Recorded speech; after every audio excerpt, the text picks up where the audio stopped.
The idea here is that since you can run so many businesses these days from a laptop with an internet connection, why stay in one place? Especially if it's expensive to live in that place. Why not move every few months between short-term rentals in fascinating, beautiful, sunny and less expensive parts of the world? The best-selling author and blogger Mark Manson, whose book titles include words I'm not supposed to say on the BBC, was a digital nomad for years. And while he certainly doesn't regret it, looking back you can see how it fed into certain issues he had when it came to relationships. Oh, absolutely. I mean, I can now say as an older man and after many years of therapy that I can look back and very honestly say that I struggled with commitment issues. I really had trouble developing intimacy, deep connections for most of my young life. And if I'm in a new country every other month, well, of course I don't have any close friends. Man, I'm on the other side of the world. How am I going to keep in touch with all these people? As you might imagine, using the convenience of travel and digital connectivity to avoid commitment comes with a downside. Many digital nomads find that the cost of their freedom is a real biting sense of loneliness. I remember going to Latin America in 2009, 2010, and people would, I think they thought I was a drug trafficker because they would keep asking me over and over, but how do you make money? And I'm like, well, I have a website and I have my laptop. And they're like, yeah, but how do you make money? And it was such a foreign concept to them that it was a very big struggle to simply relate to people. You know, the same way they were kind of a novelty to you, you were a novelty to them. So a lot of the relationships you built were a little bit surface level. Now, of course, not many people actually get to be digital nomads. But there's a broader point here about modern convenience, and the sense we have, whether it's really true or not, of having so many choices in life. It can actually make finding your place in the world, establishing a sense of identity, a lot harder. The more abundance people within a society have, the easier it is going to be for them to choose options and activities that kind of enable their neuroses, right? Right, yeah. So for me, it was commitment issues. You know, for somebody else, it could be something completely different. But it's like the more optionality we have, the more we can feed the demons inside of us. You say commitment issues were your specific thing, and sure, not everyone has relationship commitment issues, maybe. But in a way, isn't commitment in the broad sense the challenge for all of us? Committing to life now instead of treating it as a dress rehearsal for something else. Because one thing I found as a young person was that the range of options I felt I had about where to live and work meant that I could always define right now as somehow provisional, as preparation for the real thing that was coming sometime later. No, I think you're onto something. You know, there's a lot of statistics these days about how each of the younger generations, the past, say, 20, 30 years, you know, they're getting married later, they are moving out of their parents' home later, they're settling into careers later. To me, it just makes logical sense, right? Like, if you look at kind of the psychological project of a young person, it's identity formation. And identity formation is essentially simply choosing the things that you're going to dedicate your life to. I need to pick 2 or 3 things, and I need to pick a few people, and they're going to get the majority of my time and energy. And say you're growing up in a small village in 1900, you don't have a lot of options, so that's a very easy decision to make. Like you probably know by the time you're 20, like, okay, you know, I'm a farmer, and these are like the 3 people I could potentially marry and start a family with. So it's like, it's all settled and figured out. But in today's day and age, like, take the average 20-year-old, college educated, probably living in a larger city, it's absolutely overwhelming. I understand and I sympathize why it has become a decade-long project for a lot of young people to figure that out. Even for many decades after the dawn of mass migration, changing the place in which you lived meant something very different than it does for many of us today. If you boarded a ship in Liverpool bound for America in the 19th century, or you fled Nazi Germany like my grandmother, or if you left the West Indies after the war to come to Britain, that was it. You left your old life behind. If if you were very fortunate, you might get to make a handful of return trips during your lifetime. But apart from that, you were switching one set of relationships for another, and you had to put all your effort into getting established in your new home. But now add to that picture relatively affordable jet travel and digital connectivity, and suddenly you don't ever quite have to fully be in any one place. You need never lose touch with the old place. Plus, you get to feel like you might move on at any moment. In his days as a digital nomad, Mark Manson blogged about visiting the wonders of the world, where he discovered for himself one of the oldest truths of human happiness, that the content of an experience often matters less than who you're experiencing it with. I remember I saw the Taj Mahal, the Great Wall of China, and Machu Picchu in a span of, I think, less than 3 months. And there are two striking things about that experience to me. The first of which is that, yeah, I did all those things alone, and I don't have many memories of going and seeing them because I was by myself. I was just an anonymous person on a bus full of people. But the other thing, the more striking thing that I began to experience is that because I was seeing all of these world famous locations so frequently, I became desensitized to it. The thing I started to look forward to the most each year was going home for the holidays and having beers with my childhood friends. Like, that was the highlight of my year. And then the Taj Mahal and the Great Wall of China was just like what I did in between. And there's something else I keep bumping into in my journey around the meaning of modern convenience. It's that all these things that supposedly make life easier and smoother don't just make it blander. They often end up making it feel more inconvenient. It's like we're constantly trying to outrun any sense of difficulty in our lives. And yet the smoother we make things, the worse the remaining difficulties feel. No matter how quick and easy things get, you never stop being inconvenienced.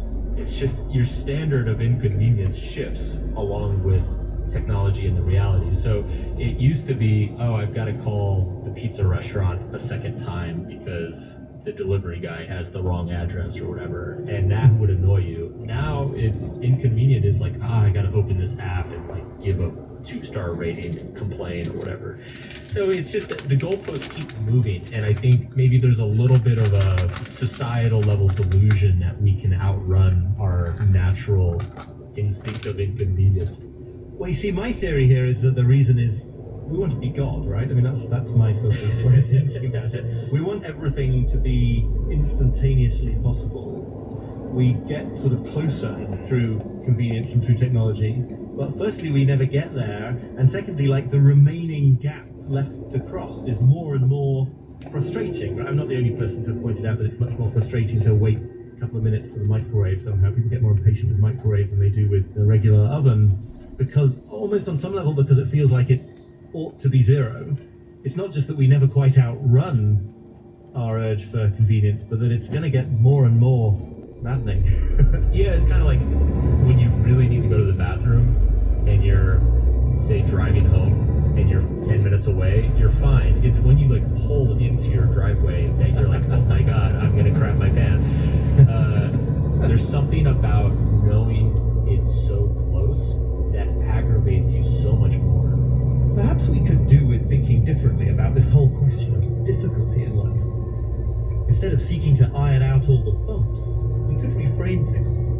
We could understand that some proportion of our attempts to get things done just are going to end in annoyance and frustration. There's an analogy here in the world of business, which Mark calls the fail rate. Yeah, there's just a fail rate in life, period, right? It's like, there's a fail rate to going to the airport. You know, if you go to the airport 100 times, there's probably gonna be 2 or 3 you're gonna get stuck in traffic, or your Uber's not gonna show up or something, and you're gonna miss your flight. Like, that's just life. Like, it's nobody's fault. It just happens. And for some reason, understanding that there is just kind of this constant fail rate in life, it relaxes me. So when those situations happen, I'm like, oh yeah, this is that like 3% that, you know, it's almost like a tax you have to pay. If you're gonna go to the airport 100 times, you're gonna have to be late and miss a flight like 2 or 3. We think we want comfort, and we drive ourselves crazy trying to eliminate the last obstacles to comfort. Yet we discover again and again that when we're doing things that really matter, discomfort often comes along for the ride, because those are precisely the things that push us to the edge of our capacities. Meaningful work is uncomfortable because it calls on everything you've got. Meaningful relationships are uncomfortable because they depend on not maintaining a comfortable distance from other people. And life is just inherently uncomfortable because we're finite humans and we can't do everything we want or know what the future holds, except for the very inconvenient fact that we're all going to die. And so ironically, the problem here comes from trying too hard to solve the problem. Accept the sense in which life is inherently inconvenient, and in a way it no longer is. Besides, all these apparent comforts impose other hidden costs. In the next episode, we'll ask who really shoulders the burden of our culture of convenience. Oliver Burkeman's Inconvenient Truth was written and presented by Oliver Burkeman and produced in Scotland by Amanda Harkness.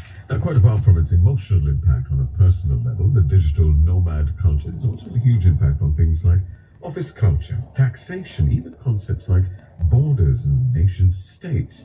Radio 4's In Business took a fascinating deep dive into that culture back in 2018, just as the whole thing was being turbocharged. You can find that episode now on BBC Sounds. Just search online for Digital Nomads Radio 4. I'm Danny Robbins. Join me on a road trip like no other, if you dare. I just remember feeling this ominous fear that something is about to touch me. Uncanny is going international. He says, somebody's in the house, and I screamed. A new series of unnerving tales of potentially paranormal encounters, this time drawn from across the US. We both turn and look at the window, and that's when we see this thing. In that moment, I knew I was fooled. Uncanny USA continues on Radio 4 and BBC Sounds on Tuesday nights at 11.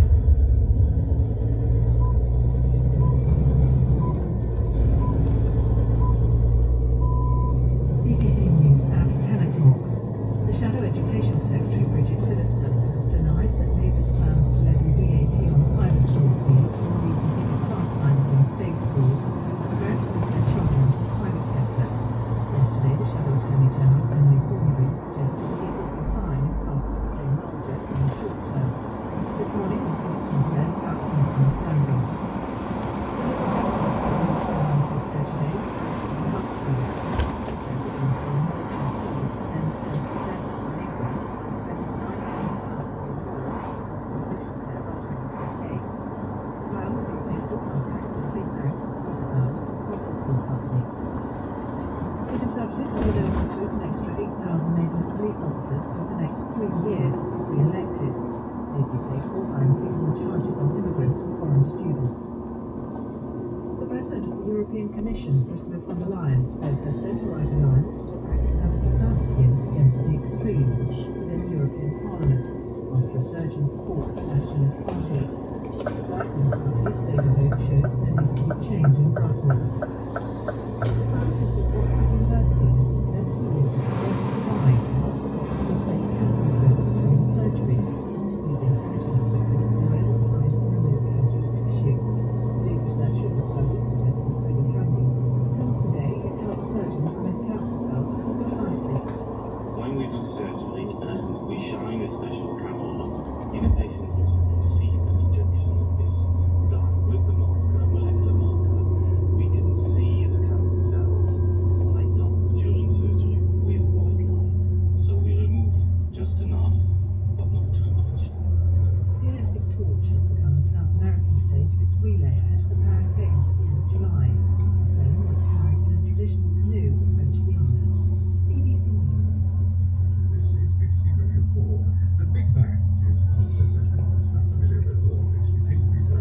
The astronomer Fred Hoyle created the phrase, but maintained that most how the universe came to be. There remains much uncertainty. Something happened, but was it a bang or a window? A series of bangs or windows? That uncertainty has preoccupied scientists.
asked by the police, show us where you take them.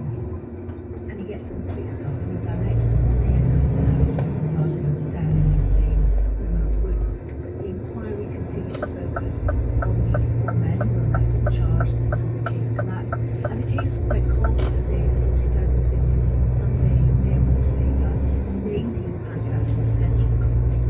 Another investigation was launched, and again, nothing. Why did it take so long then, Sam, for justice? I think it was largely down to attitudes at the time. They were prostitutes, they were drug addicts, they were clean, they were silenced very often. You can hear from Willie Mason as to why they were silenced or how they were silenced. And, Ian Packer was only really brought to light again because he came to this week. I went to investigate and discovered that after many months of meeting this man, the killer that I'm looking for was him. I mean, it's incredible you can still see that interview on the BBC iPlayer. That must have been quite something being in the same room as him. Yeah, because I've been meeting this man for months, and I'm thinking, okay, no smoke without fire. Maybe it was these Turkish men. Why did the case collapse? And all the while I'm investigating the case, not realizing that he is the man that I'm looking for. Not just Emma's killer, but a serial rapist. There were multiple reports of attacks by this man. It's your book of determination that you not put him behind bars, but today we have the news that nearly 300 rapists during that investigation were not dealt with by police at the time. Not surprising, we have to use you just described. But tell us more about what you did. So as I was investigating Packer, I started to find statements that were confusing at the time. And I kept reading the same thing over and over again. When he'd be asked, did you know Emma? Did you know any violent crimes? And typically they'd say, yes, I know Emma, I didn't know her violent crimes. But I haven't heard of crimes. I was raped a week ago. I was sexually assaulted 6 months ago.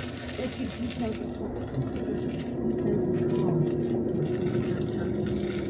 Find anything happening to these people. And the more I started to investigate that, I discovered 276 offences were reported at the time to the merge inquiries. And nothing happened. You mentioned Willie Mason. Let's bring Willie in now. Former Detective Sergeant Willie Mason, who worked on the inquiry in 2005. Good morning. Good morning. Thanks so much for joining us. I understand you were based on a bus run by a church group, which, I mean, we're very familiar with these buses. They park each week in certain areas of town to keep people safe. This bus parked in the red light district. So what have you been asked to do? Well, first of all, let me defend the real detectives that were on this case, the guys who knew the truth. Not everyone was the same. This was the senior management team that were so bloody minded and career driven that they just pushed everything to the side despite being told time and time again.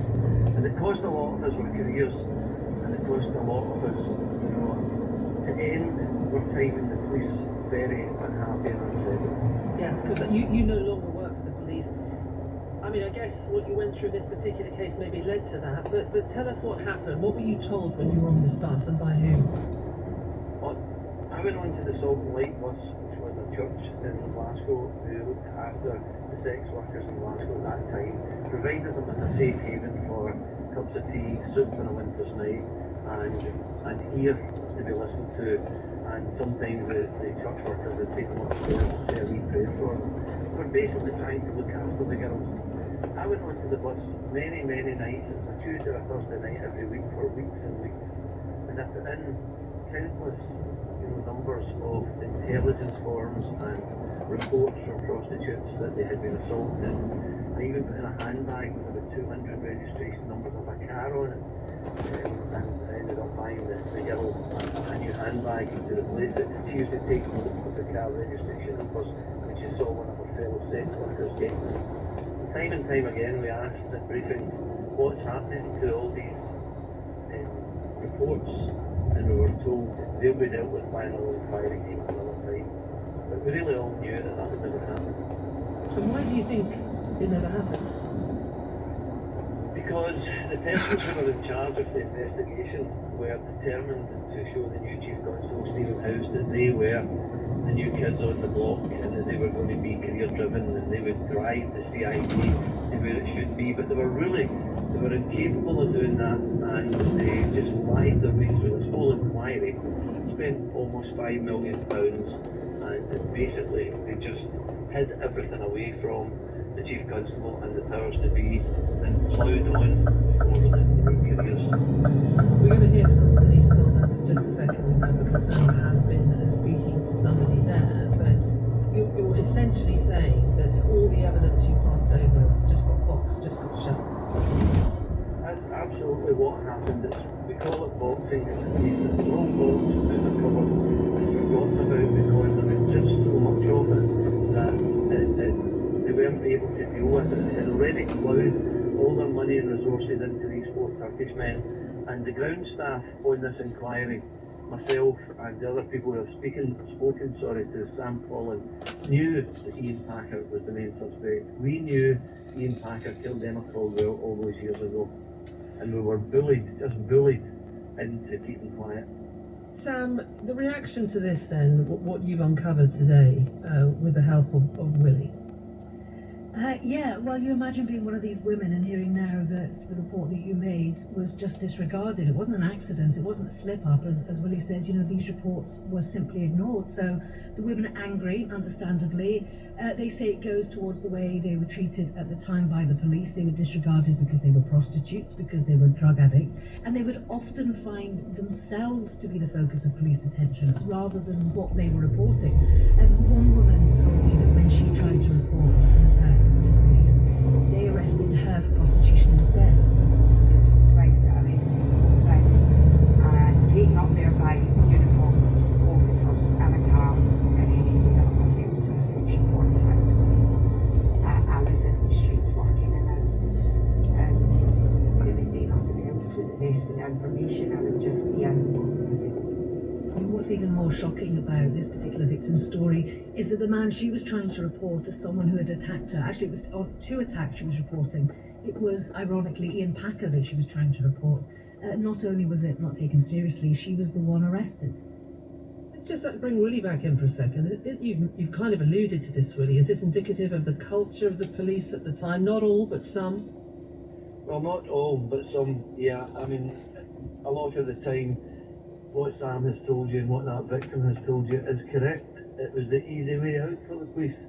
You know, charge them with a section 46 and lock them up, and that way it will go away. Nobody will believe them.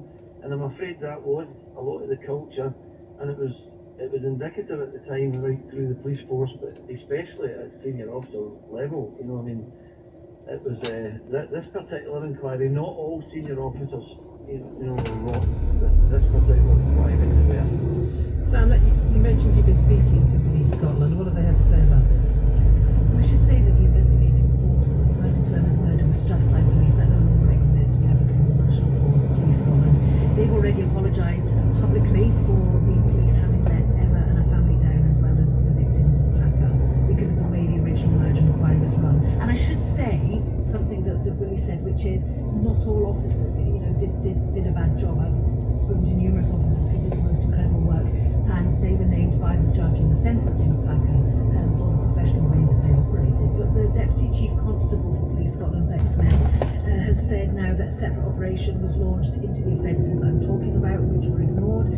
She says a number of them are now going through the criminal courts, and she encourages women to report crimes regardless of how long ago they occurred. Time is no barrier to justice, and if women feel like they want to come forward and report now, then absolutely it's the time to do that. I think one of the sad things about this, Claire, is that many of the women who made the reports back in 2005, they're now dead, so they won't ever see the justice that they deserve to see. Willie, final word to you. How do you look back at your time? You're clearly a very conscientious detective who wanted to help these women. How does this whole episode leave you feeling?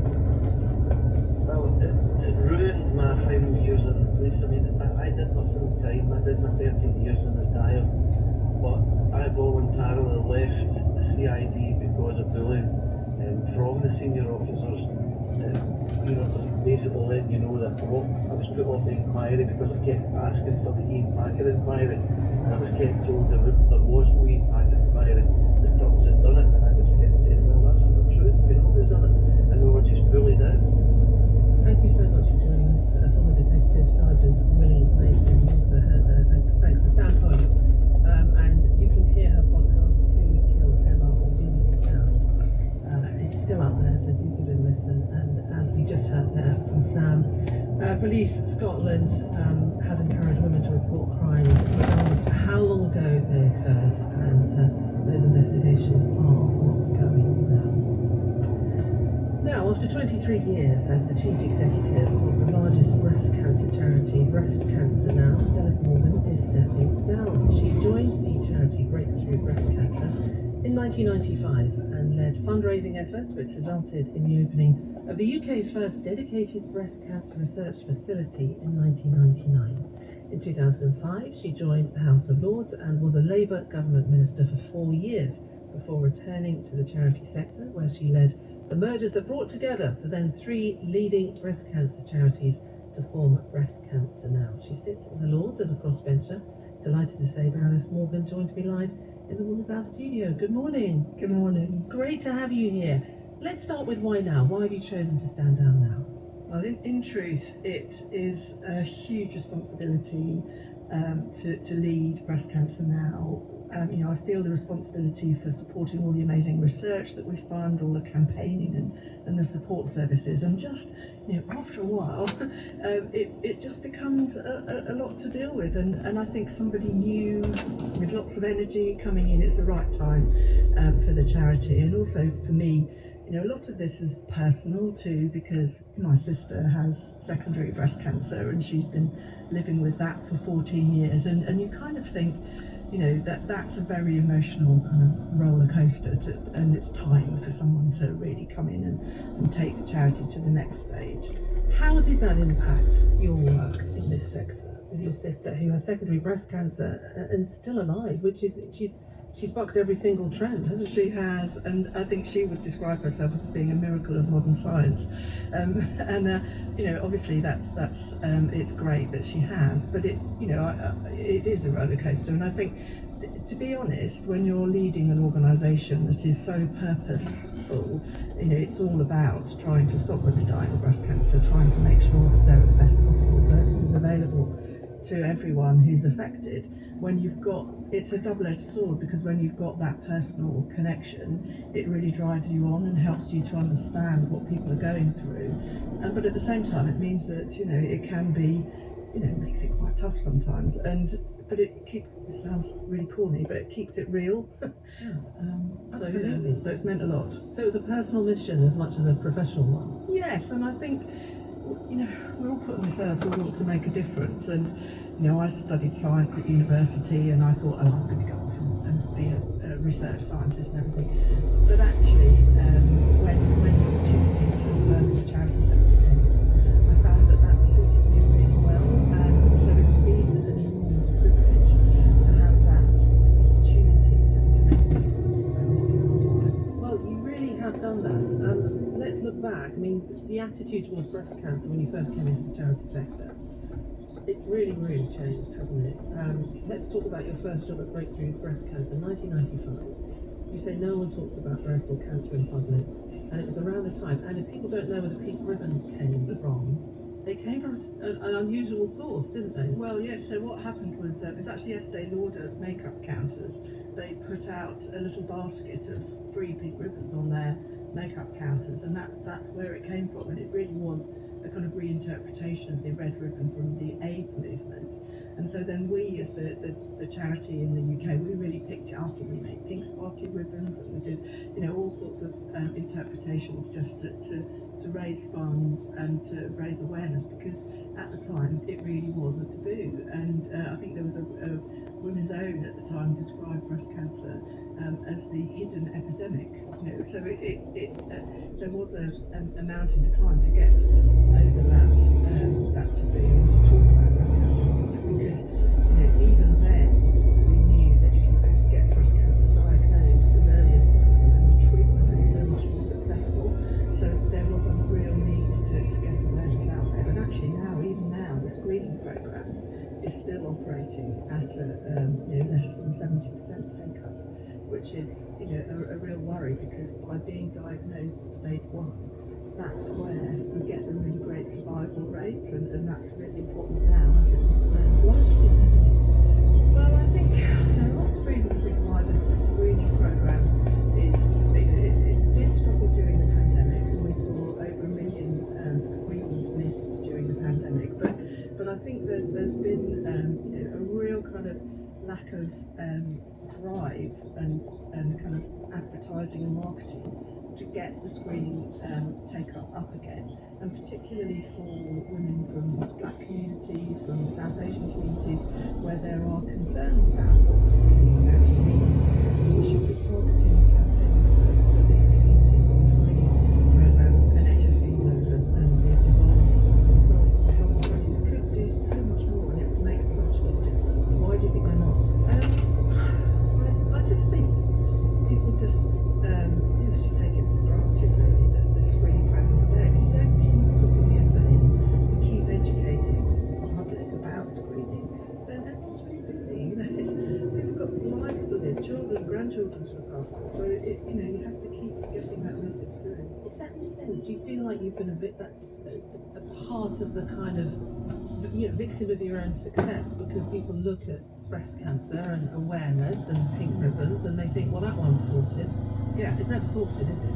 No, and I think that's a really good point, because yes, we do have awareness now, and much more so, but we still see 11,500 women die a year of breast cancer and 85 men. So we're still seeing a lot of lives lost. And if the diagnosis could be better, if the treatment could be better, if the support and information and all of that could be better, then the outcomes would be so much more kind of right for the 21st century. We've got now again the victim of success. If you think about how treatment has improved over the last 20 years, we're now seeing more women like my sister living for longer with secondary metastatic breast cancer, which is incurable. And so we need to make sure that the new and better treatments come online as quickly as possible. So we're campaigning for access to, say, at the moment the focus is on a new drug called Enhertu, which is for women with HER2 low breast cancer. So it's a particular type that 1,000 women will have that potential to benefit from this drug. So we're campaigning for that through calling NHS England, NICE, and drug companies, AstraZeneca and Daiichi Sankyo, to get together around the table and agree to make that drug available. So it's not done. There's so much more to do. Absolutely. I mean, just to go back to screening, because all women aged 50 and up to their 71st birthday are invited for breast screening every 3 years. But obviously, younger women get breast cancer, so that's an issue as well, as you said, of awareness. But women over 71 as well, what needs to change there? Well, I think we absolutely need to make sure that younger women and older women get the respect of the system, if you like. So for younger women, the mechanisms of screening are not as effective because of denser breasts. So there needs to be a better focus on understanding individual women's risk of breast cancer. So if you're at a higher risk, then you get more screening. If you're at a lower risk, then you have to get on with your life. And then at older women, so yes, you can refer yourself for screening if that's what and I would always recommend that. Carry on going for screening if you can. I certainly will when I'm over 70. But also you need to be treated as an individual, because there are assumptions made about older women and how well they will respond to treatment, or whether they want treatment or not. So that's got to be tackled, so that older women are treated as individuals according to their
to call in with your questions for them, but you don't have to wait until then to let us know what you would like to ask. All you have to do is text Woman's Hour on 84844.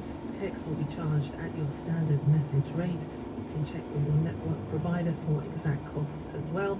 On social media, we are at BBC Woman's Hour, and you can email us through the website. Lots of you getting in touch about ghosting. We'll read some of your texts out in just a moment, but thank you for those in advance. We're going to talk about Chanel now.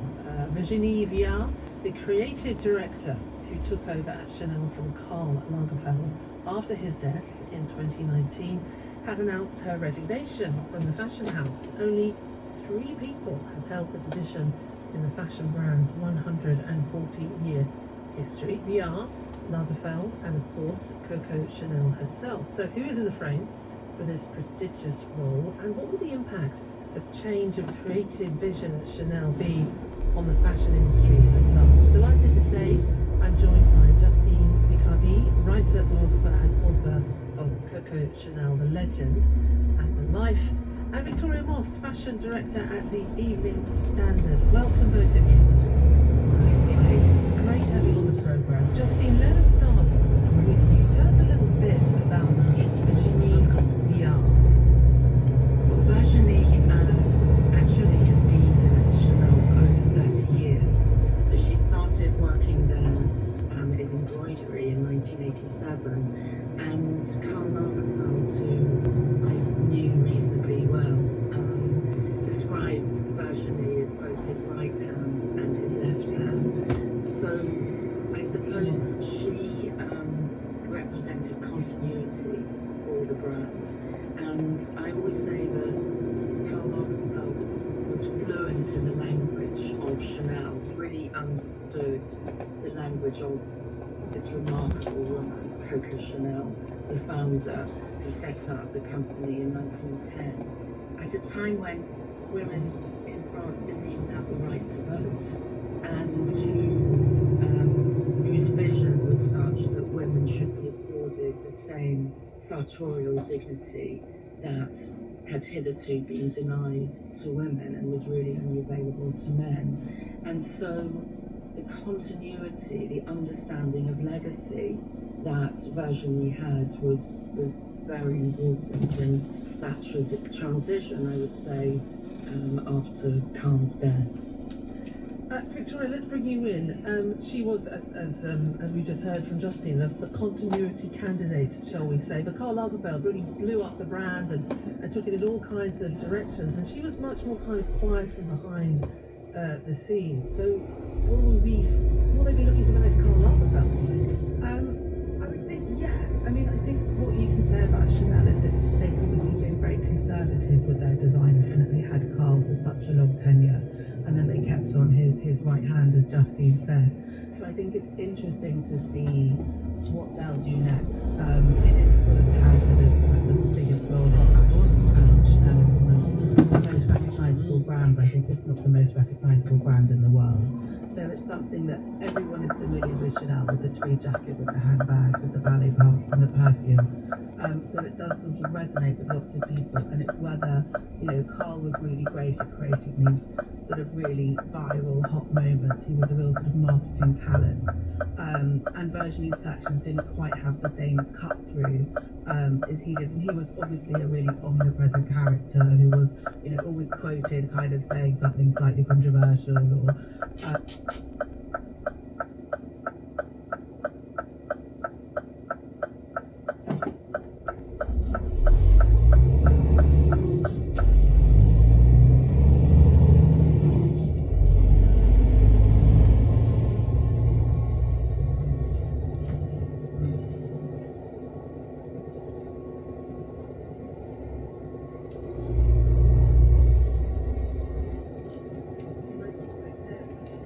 down the decades. Talk us through some of the names in the frame and why you think they would be good at the job, essentially. Well, I think, first of all, it's worth saying that Chanel, my educated guess is they're not revolutions or anything. They're still a privately owned company. They're still owned by the Wertheimer family, who first went into business with Coco Chanel in the early 1920s. And the other thing I think is worth mentioning is that Virginie was hugely commercially successful for the brand. So at a time of, as you said at the beginning of the program, of economic uncertainty, nevertheless, profits went up under Virginie and sales went up a staggering amount. They doubled. So I don't think that Chanel was, that the company was unhappy with what Virginie was delivering. As to who will be replaced, well, you could say it's sort of all the usual suspects whose names are mentioned when a big position becomes available. Personally, I would like to see a woman take the role, and because the house was founded by a woman, and I think there is still a problematic sexism in fashion. There are fewer women heading up big brands or running a successful brand than there would have been in the 1920s when Chanel was at the height of her powers. And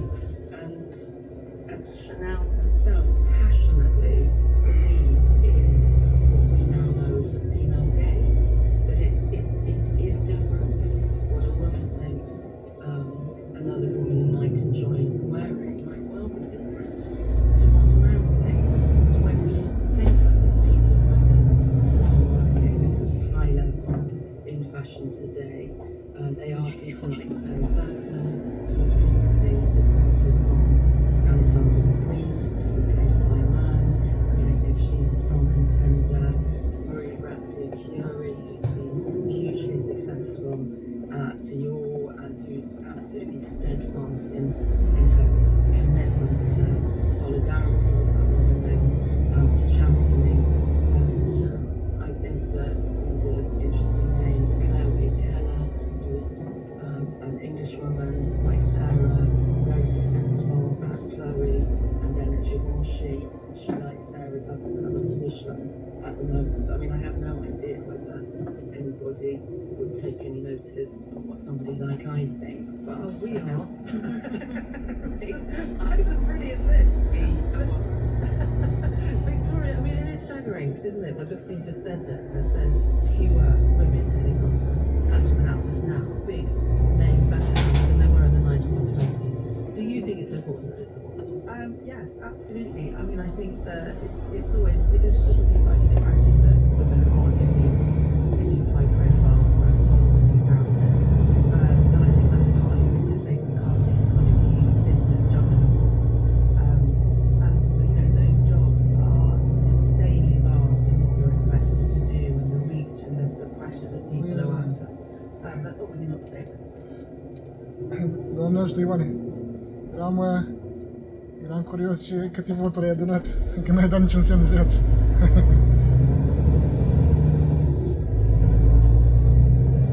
La limită? Da, e bun, fericitări. Da.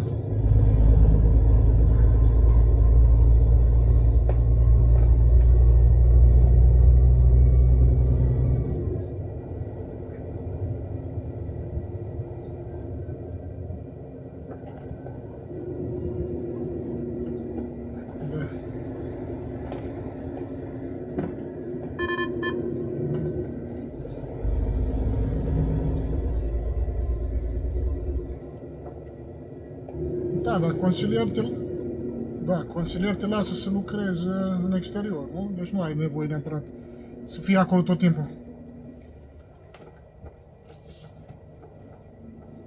Ok, ai un început, cum ai zis tu, mă.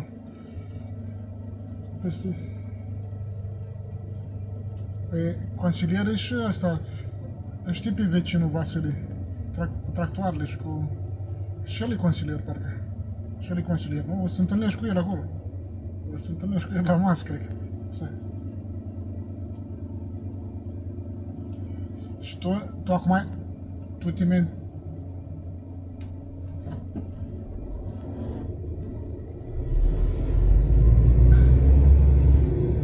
Asta da, tu o să spui, o să fii consilier, da? Și din partea cui partid? Eu vin peste o săptămână jumate și stau în vacanță.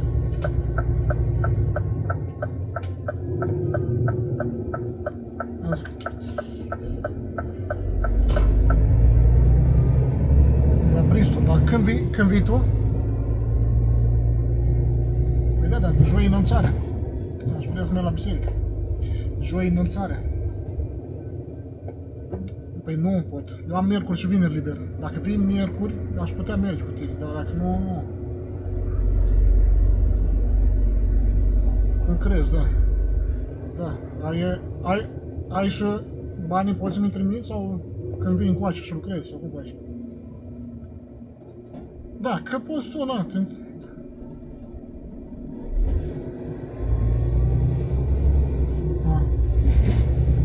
Am înțeles, ok. Da, nu, e întrebat. Da, trebuie să ai cu niște bani, da, întotdeauna. Mai târziu îmi spui și cât ai cheltuit cu campania, dacă a fost din fonduri proprii. Da.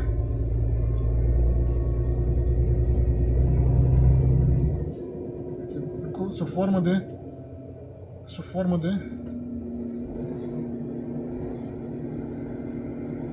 Care anul care vine? La următoarele alegeri, nu? Sau ce? Dar tu mergi în continuare cu partidul tău, nu? Cu SOS-ul ăsta.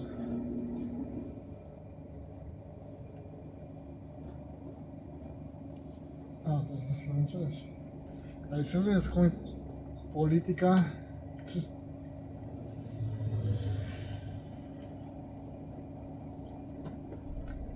Politica ți se potrivește perfect. Ți se potrivește. De ce nu?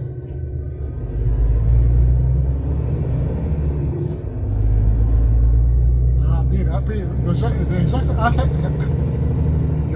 Ioane, asta e politica. Deja mi-ai spus, mi-ai dat discursul, eu te înțeleg, eu știu să demontez un discurs. Și nu e o surpriză pentru mine, dar Doamne ajută, să fie totul bine. La revedere, Doamne, la revedere.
Don't like me. I don't wish her ill, but the last time I saw her, even she knew she'd gone too far. Thank you for all of your communications on the programme this morning, and I think that was a very positive move, whoever that was who texted in that you made, so well done you. Now, here's a question. What springs to mind when you try to picture a beautiful British landscape? Rolling fields with hedgerows, maybe a few oak trees as well. Well, my next guest, the travel journalist turned conservationist Isabella Tree, wants to change your mind on that. In 2000, Isabella and her husband Charlie found themselves trying to raise two small children on a failing farm in West Sussex that was also £1.5 million in debt. So they decided to surrender their 3,500-acre estate to nature and see what happened. It was a controversial decision at the time, not everyone was on board, but over 20 years later it has become one of the UK's great ecological rewilding success stories. Birds and insects have flourished and animals like pigs and cattle roam free, whilst beavers and storks have been reintroduced into the area. This is what dawn sounds like at the Knepp estate now.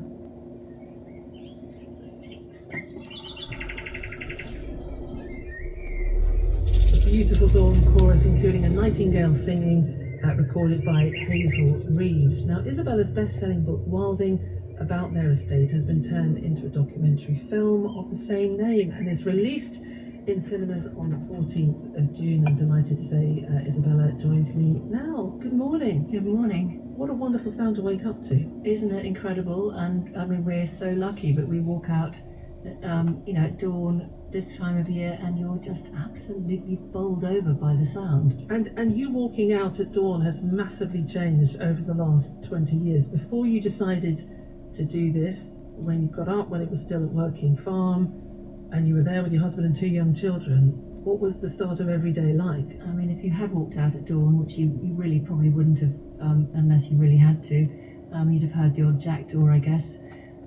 I think what we have been bowled over by is just how quickly nature bounces back if you let it. And that first summer after releasing the farm from agriculture, it was the sound of insects that really bowled us over, and that was something that we hadn't realised as farmers that we would be missing. Why did you decide to make it a very hard decision? You were a travel writer. Your husband, Sir Charles Burrell, was farming the estate. He inherited it, and he kind of knew, as you said in the documentary, from the age of 14, that was going to be his future. It wasn't working at the time. Why wasn't it working? We're just the wrong land. We're very marginal